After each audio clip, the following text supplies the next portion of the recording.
नमस्कार, आप देख रहे हैं जी इंडिया न्यूज़।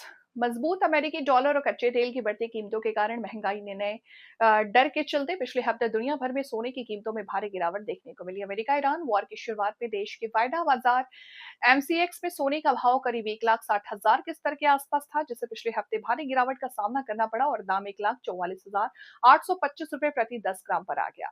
इंटरनेशनल मार्केट में गिरावट और भी तेज देखने को मिली और दाम करीब 4,574.90 डॉलर प्रति ओंस पर देखने को मिला। बाजार विशेषज्ञों के अनुसार आज सोने का भाव एक जटिल आर्थिक माहौल से गुजर रहा, जिसमें जियोपॉलिटिकल टेंशन मॉनेटरी सख्ती की उम्मीद विपरीत दिशाओं में खींच रही है। उन्होंने कहा कि सोने की कीमतों में गिरावट का दौर जारी रह रहा है और भारत में सोने का भाव करीब 1,25,000 से 1,27,000 प्रति 10 ग्राम पर देखने को मिल सकता है, जबकि इंटरनेशनल मार्केट में सोने की कीमत 4200 से 4250 रुपए प्रति डॉलर के हिसाब से मिल सकता है।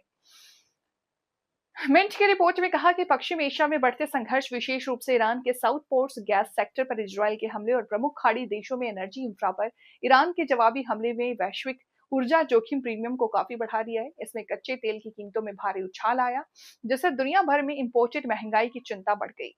मजबूत अमेरिकी डॉलर, हाई बॉन्ड यील्ड, कच्चे तेल की बढ़ती कीमतों से पैदा लगातार महंगाई की चिंता और अमेरिकी फेड द्वारा ब्याज दरों में भारी कटौती की कम होती उम्मीदों के बीच सोने की कीमतें निकट भविष्य में दबाव में रह सकती है।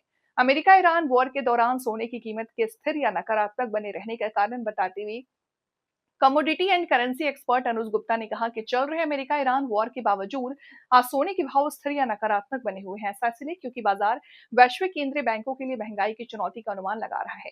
उन्होंने कहा कि कच्चे तेल की बढ़ती कीमतों से वैश्विक महंगाई को और बढ़ावा मिलने की उम्मीद है और ऐसी स्थिति में केंद्रीय बैंकों के पास ब्याज दरें बढ़ावा या उनके स्थिर रहने के अलावा कोई विकल्प नहीं बचेगा।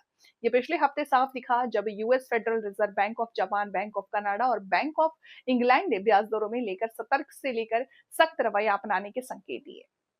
एसएस वेल्थ स्ट्रीट को सुगंधा सचदेवा ने मीडिया रिपोर्ट में कहा कि दुनिया भर के सेंट्रल बैंकों ने ज्यादा सतर्क और कुछ मामलों में सख्त रवैया अपनाया है। यूएस फेडरल रिजर्व ने माना है कि संघर्ष की वजह से महंगाई पर पड़ने वाला असर अभी भी बहुत अनिश्चित है, जिसकी वजह से 2026 के लिए ब्याज दरों से जुड़ी उम्मीदों को फिर से तय करना पड़ा है।